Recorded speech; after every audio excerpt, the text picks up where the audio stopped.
சென்னை உள்ளிட்ட இடங்களில் பெய்த கனமழை காரணமாக சாலைகளில் தண்ணீர் தேங்கியது. சென்னையில் நள்ளிரவு முதல் விட்டுவிட்டு கனமழை பெய்தது.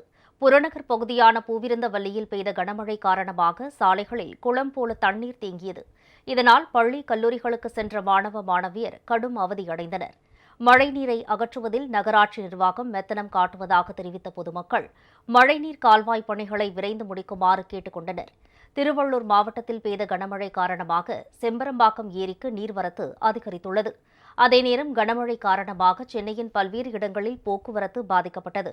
சென்னை போரூர் மேம்பாலத்தில் 3 கிலோமீட்டர் தொலைவுக்கு ஊர்திகள் அணிவகுத்து நின்றன. இதனால் அலுவலகம் செல்வோர் மற்றும் மாணவ, மாணவியர் கடும் அவதியடைந்தனர். இதேபோன்று திருவண்ணாமலை, ராணிப்பேட்டை உள்ளிட்ட மாவட்டங்களிலும் கனமழை பெய்தது.